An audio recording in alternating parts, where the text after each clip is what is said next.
Good afternoon, everyone, and welcome to the monthly community forum hosted by the Council for Inclusive Excellence on the last Wednesday of every month.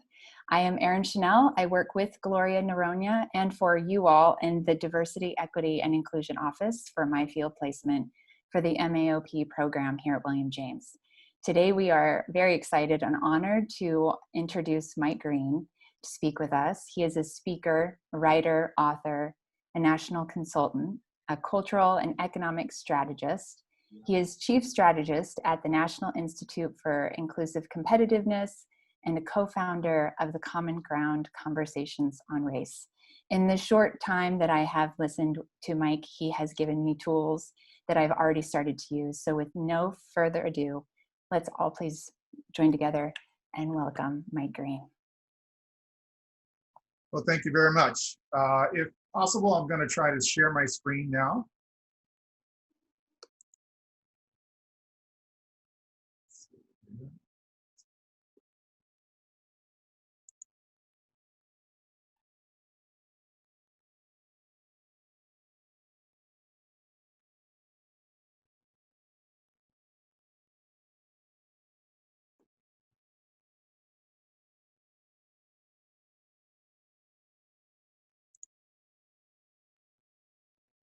Okay, I'm hoping everyone can see that.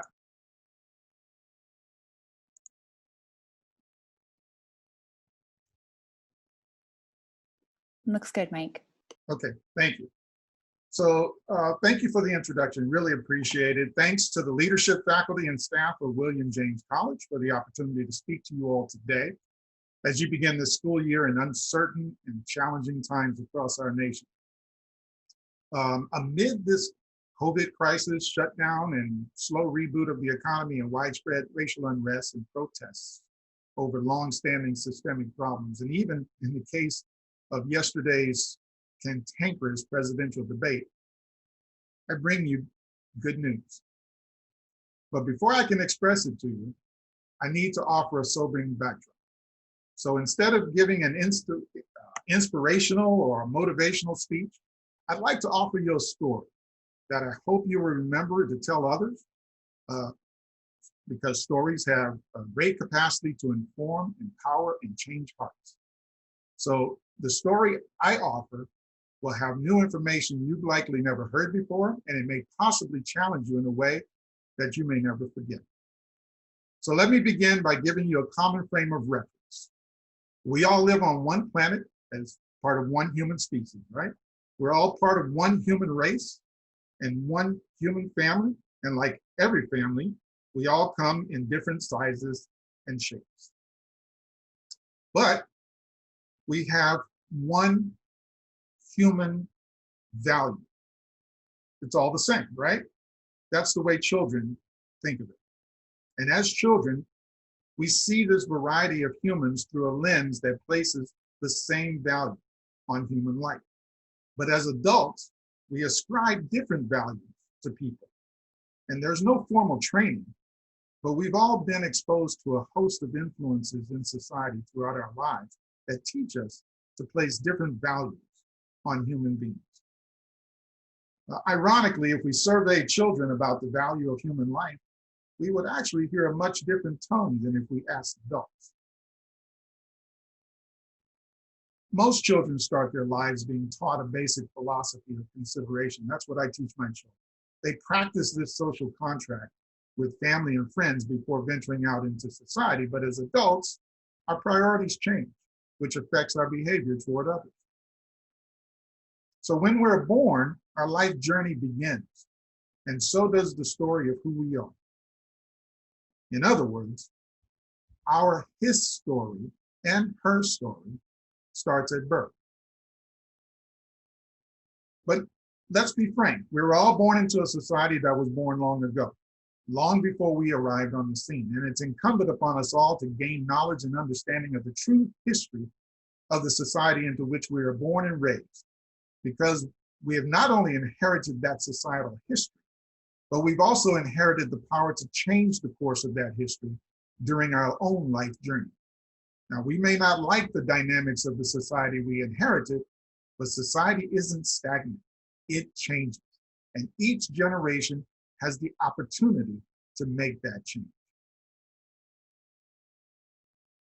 So each generation must understand the truth and the history of our society. That's what this story is about. It's the true story of our nation and your role and responsibility in it. So let's start the story. The United States was born under violent circumstances, you all know that, and established for a particular segment of the population of this land. Not everyone who lived on this continent was a citizen of this nation when it was founded. They seemed particularly inconsiderate to the home team when the visitors decided to stay permanently to take over the place. And by the time the white Europeans stepped on this continent, it had been fully occupied by tens of millions of non-white indigenous peoples with various cultures, customs, and languages, and more than 600 documented nations blanketing the continent for more than 2,500 years. Ironically, the entire continent was still in pristine condition when the first white settlers arrived. Now, by the time the American Revolution rolled around, Native nations across the continent had been engulfed in a near constant wars with European nations for 300 years. And during the violent acquisition of these lands, the European immigrants imported Black people from Africa and enslaved them to work in cultivating the land that yielded so much wealth. It was an economic system built atop a system of white supremacy, rooted in the belief of racial hierarchy, which is a ladder of value placed on humans, and white humans at the top and Black humans at the bottom.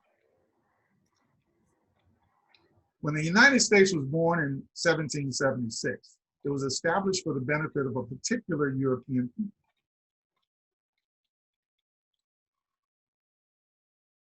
That war in 1775 came on the heels of a previous war the British Americans had fought on this continent against the French from 1754 to 63, which expanded the British territories from the eastern coastline inward to the Mississippi River following the peace treaty signed in Paris in 1763. Of course, the war over land occupied by the French immigrants in America came after a long line of 30 successive wars between the British and French that spanned nearly 700 years, dating back to 1066, when the Duke of Normandy, William the Conqueror, also known as William the Bastard, successfully invaded England and became its king, simultaneously holding power in France while serving as the King of England. And when he died, the wars between the two nations would shape the landscape of Europe and eventually North America thereafter. So the British immigrants in America, after many wars with the native peoples and other European nations, declared this continent was gifted to them by God, and it was their manifest destiny to claim every inch of it.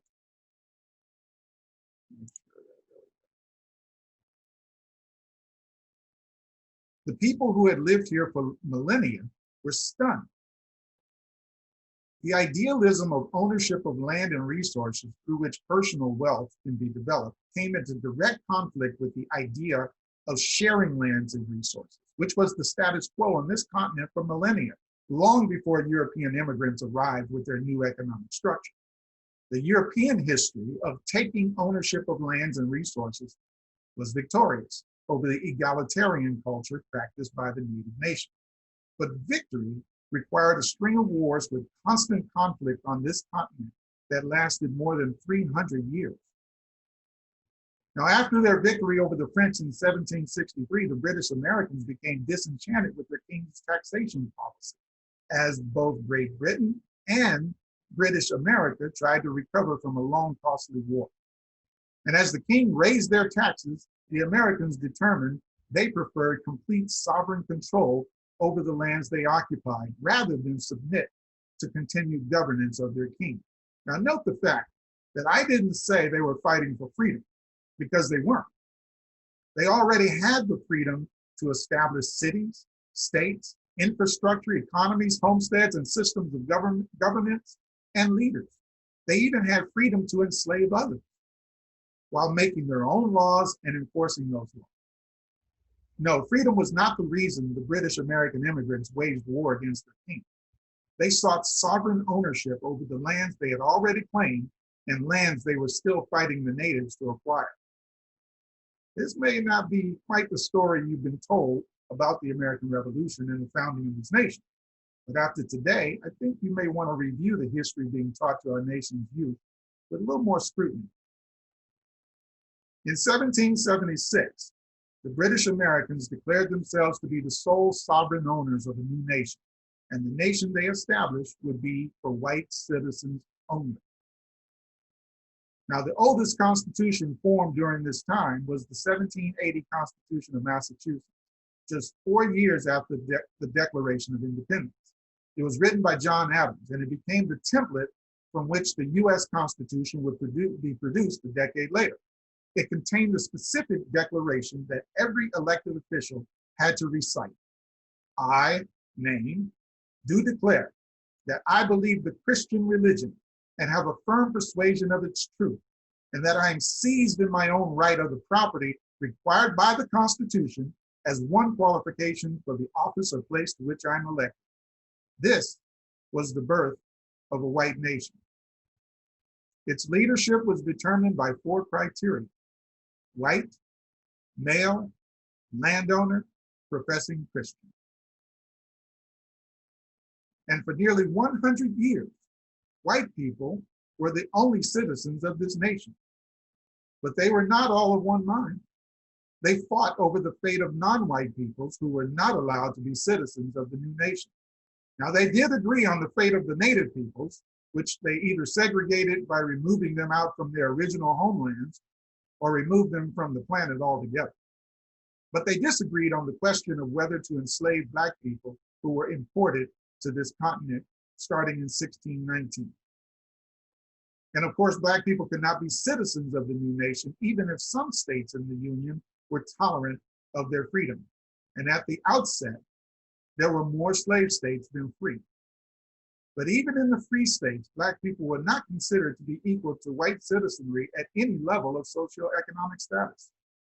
And it became the question of what to do with Black people that became the quintessential and defining question of every state joining the Union. So ironically, as the states joined to form a whites-only nation, the #1 focus for every state was the fate of Black people. Now today, the fate of Black people is a taboo topic in most areas wherein a majority of white Americans reside. But in the forming of this nation, the fate of Black people, as decided by white people, defined the character of every state and every nation, and this nation as a whole. And it would continue to define this nation's character throughout its history to this very day. So after a brutal war between the white citizens over the fate of the nation in 1861 to 1865, ironically called a Civil War, the most radical of the white citizenry decided to change the nation and its highest law, the Constitution, to build a more inclusive America.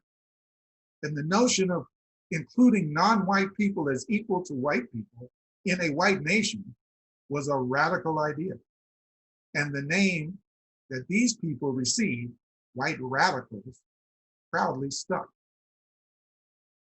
White radicals were different from abolitionists, of course, and they were different from other white moderates who denounced slavery, but failed to value Black lives equal to their own.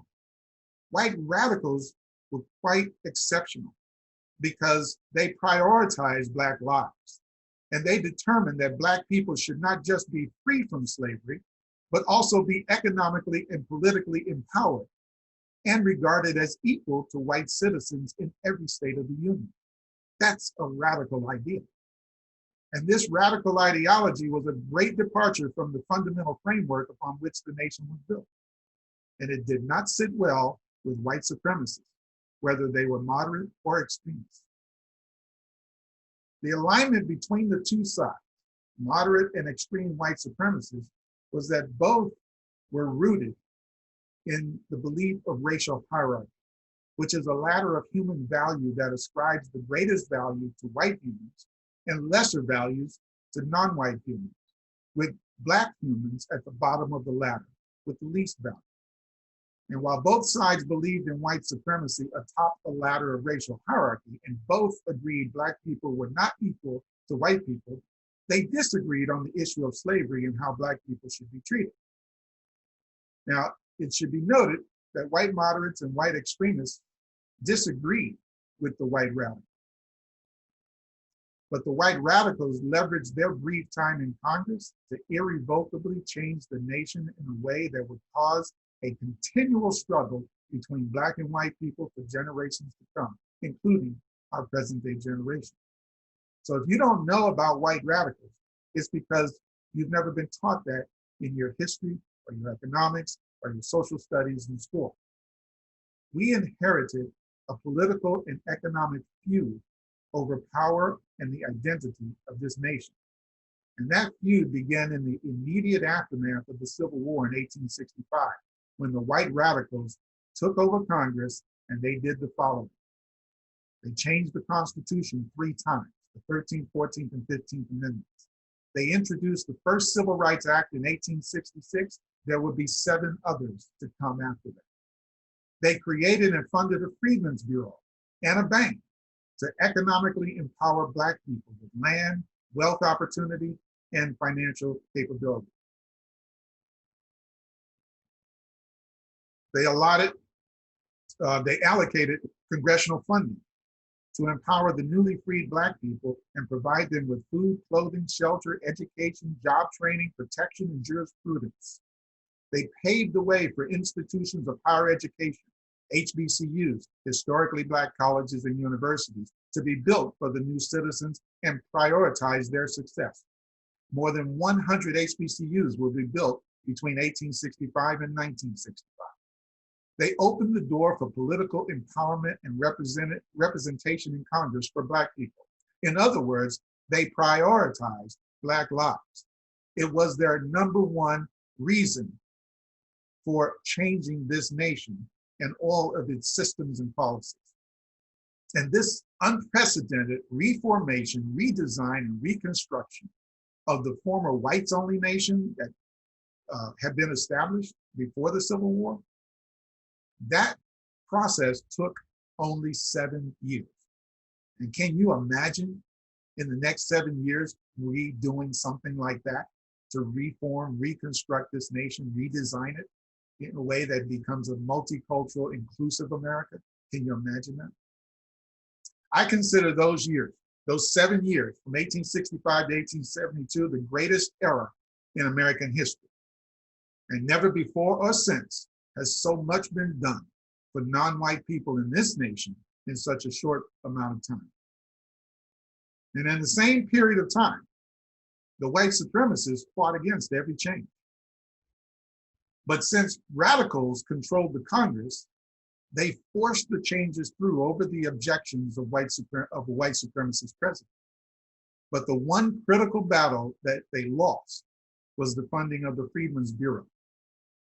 And they impeached the president in 1868 over his firing of the Secretary of War, who was in charge of the Freedmen's Bureau. But they were unable to secure enough votes in the Senate to remove him. He survived by 1 vote. That was Andrew Johnson. Now, the radicals were also unable to secure enough votes to override the president's veto of funding to keep the Freedmen's Bureau in operation. And to this day, Black people across this country remember the promise of 40 acres and a mule that never came to fruition for the vast majority of Black people. Frederick Douglass, at the time, was president of the Freedmen's Bank when it was dissolved, and its assets were looted by some of the most reputable banks whose names you know today. By 1872, there was an amnesty act that allowed the white supremacists in southern states back into Congress. And together with the white moderates from the northern states, they were able to resist the radical reforms. And in 1877, the two sides came together in secret and agreed on what is known as the Great Compromise. And that Great Compromise enabled white moderates to have their candidate become president, which settled the 1876 presidential election tie, but only if they removed all of the Union troops from the southern states. And upon removal, a wave of white terrorism washed over the entire South, causing a great migration of Black people to flee to the north and to the west for generations. And by the time the Supreme Court in 1896 ruled unequivocally that this society was made up of two separate Americas, one white, wealthy, and powerful, the other Black, poor, and powerless, the human carnage was counted as more than 53,000 Black people have been murdered and still counting. New laws were instituted that outlawed being Black in America. Black codes, pig laws, convict leasing, and so many others that being Black in America was means you were in a state of constant danger. Sundown towns were mapped in publications purchased by traveling Black families so they could avoid being kidnapped, tortured, and lynched in these cities where nice, white, smiling faces were hidden under clean white hoods after sunset. Families were authorized to, while police were authorized to oversee this societal dynamic and ensure white people were protected from any uprising or perceived danger from the Black population in every state. Our homes, our lives, our liberty are made less secure each day because of unrestrained and unpunished police brutality. That was the statement from the National Negro Congress Petition on Police Brutality in 1938. And from 1868, when the 14th Amendment overrode states' rights and determined that Black people and immigrants born on this soil will be counted as full citizens of the whole United States, to 1968, when an assassin's bullet would destroy the powerful voice of a king that represented the conscience of our nation, white terrorism, combined with segregationist public policies and private sector practices, would ensure the fate of Black Americans remained in a shameful condition, as Dr. King described in 1963 in his most iconic speech. You remember the refrain, "I have a dream." That was the crescendo of the speech at the end. But you don't remember that King started the speech with his reality and a refrain regarding the condition of Black America 100 years after the Emancipation Proclamation. He said, but 100 years later, the Negro is still not free. 100 years later, the life of the Negro is still sadly crippled by the manacles of segregation and the chains of discrimination. 100 years later, the Negro lives on a lonely island of poverty in the midst of a vast ocean of material prosperity. 100 years later, the Negro has languished in the corners of American society and finds himself in exile in his own land.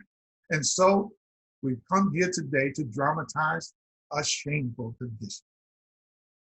And over the last 52 years, since King was tragically taken from us in 1968, the nation has grown significantly in wealth and power.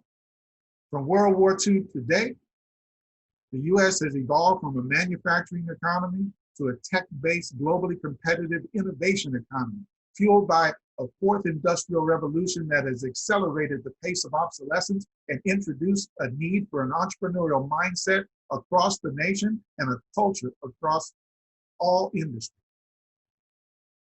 America today boasts having the planet's richest economy with a $21 trillion GDP and the most powerful military in the world, with a budget greater than the next 7 most powerful militaries combined. And yet, today our society still sustains a 20th century segregationist landscape.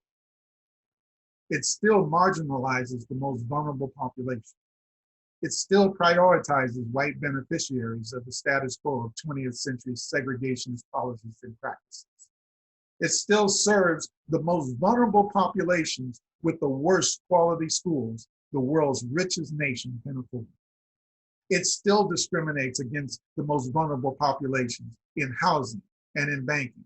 It still ensures that those on the margins of society do not have equitable access to opportunities and pathways to prosperity. This nation still rejects the notion that we are a multicultural society and all populations should have opportunities to compete for equitable ownership shares of the American dream of prosperity and transferable generational wealth. Today, we still engage in fruitless talks of racial equity that fall on deaf ears. Too many of those who embrace the idea of racial equity lack the knowledge of our history to understand how to achieve the ideals they espouse. They don't know the pathway to racial equity. They don't have a vision of what it looks like if we achieve it. They don't have a strategy, a timeline, a plan, and a calculation of the costs that are required. In other words, we talk a lot, and the talk sounds good. But when subjected to critical inquiry, we find that it's just talk. Yet, talking about these ideals is the precise starting point. The question we must ask now is, how do we move from the starting point to the end destination? And what precisely is the end destination? Where do we go from here? Chaos or community? Dr. King asked this quintessential question in his last book. Unfortunately, we're still mired in the conditions of the past, the conditions we inherited, and they haven't improved substantially in any measurable way. And I know that sounds harsh, but we don't do ourselves any favors, nor those who remain oppressed under the current conditions, if we placate our passionate desire to believe that somehow these conditions over time have magically improved for the marginalized since King decried those conditions as shameful in 1963. Let's analyze those conditions objectively. Today, Black home ownership is at the same level it was in the 1950s, before the Negro American Revolution that you never heard of. The wealth gap of the average white family today is exponentially greater than it was in the 1960s during the Negro American Revolution that you never heard of. The sad, sorry state of segregation in schools today is as it was when King was decrying racial segregation in the 1960s while leading the Negro American Revolution that you never heard of. The state of banking today is such that in the last 10 years alone, the banks were fined $243 billion for discriminatory practices, the same discriminatory practices that King decried while leading the Negro American Revolution that you've never heard of. Even our current president today stood against Martin Luther King in 1968 when Donald was 21 years old and joined his father's real estate business, which was notorious for discriminating against Black people that were seeking housing. That company and both Fred and Donald were sued successfully twice by the Nixon administration for their unrelenting discriminatory practices.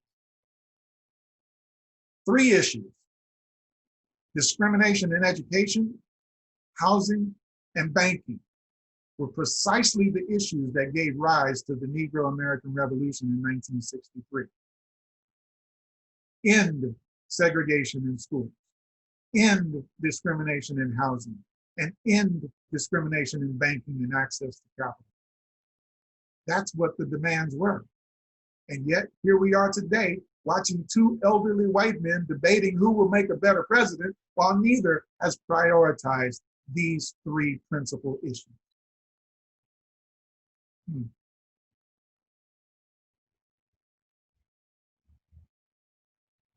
As the news media blanket the nation today with a barrage of daily scandals and severe weather patterns caused by climate change are dramatically sweeping our country, no one is prioritizing the state of the nation's most vulnerable population. And this is the current state of the society we inherit. Many of today's conditions are worse than the shameful conditions that MLK described in 1963 during the rise of the Negro American Revolution that you've never heard of. But he wrote about it in detail. And the US government called it the greatest movement in US history. You don't know about the Negro American Revolution because you've never read or heard about it. You didn't read Dr. King's book, Why We Can't Wait, because it isn't required reading in every school in the nation. You don't know that King just didn't lead the civil rights movement. He led the Negro American Revolution, about which he described in detail in the first chapter of his book. And that chapter is titled The Negro American Revolution, Why 1963. You don't know the difference between the civil rights movement and the Negro American Revolution because your teachers in whatever schools you previously attended also did not know. And they cannot teach what they did not know. You didn't read about the federal government's response to the Negro American Revolution, which rose up in an orchestrated nonviolent direct protest in nearly 1,000 cities in 1963 and continues to this day because it isn't required reading in every school in the United States.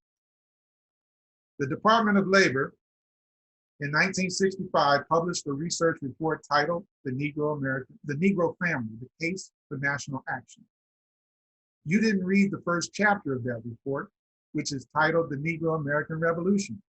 You didn't read the federal government's total admission that this nation is afflicted by a racist virus that flows through the bloodstream of much of its white citizenry. It's in that report. And because you haven't been taught the whole truth about the society you inherited, you don't know what the federal government knew in 1965, that the Negro American Revolution is the absolute most important movement in the history of this nation, eclipsing even the American Revolution itself. And it is the successful conclusion to the Negro American Revolution that will enable the nation to finally achieve its founding ideals espoused in the Bill of Rights. But here's the good news. Because of where you are today, you are exposed to the paradigm shifting knowledge of the Negro American Revolution.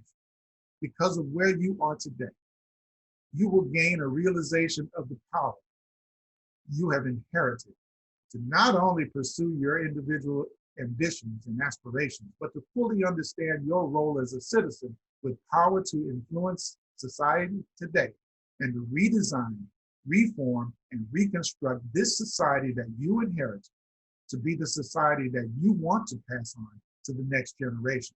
That's good news. You have that power, and now you have the knowledge, and now you have been exposed. But of course, you also have the power to benefit from the society bequeathed to you and sustain the status quo, if you wish.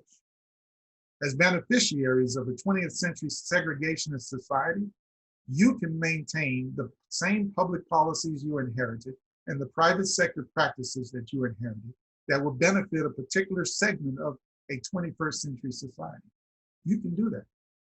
Or you can commit yourself to building a new, equitable infrastructure that empowers all the citizens in a 21st century, multicultural, inclusive America. You have a choice. You can make that choice today and every day of your life. But there's one choice I just took from you. You no longer have the choice to remain ignorant of the responsibilities of your generation and the inheritance you received. You can no longer honestly say, I didn't know. You arrived in that condition, but that's now in the past. You now have the choice to either learn more or leave with this introductory knowledge that you've received. But you now have entered into a new state of being, a state of being informed and empowered. And the question you now face is, what will you do with your newfound knowledge? Will you build upon it to build a better society that empowers others who are marginalized and oppressed? Or will you ignore the challenges and sustain the status quo from which you already benefit? You get to decide how you will use your new knowledge, which is the fundamental tenet of intelligence, the productive use of your knowledge. So I hope you've enjoyed this story. It's now part of your story, and I'm excited to see how you'll write the next chapter. And I'll take any questions.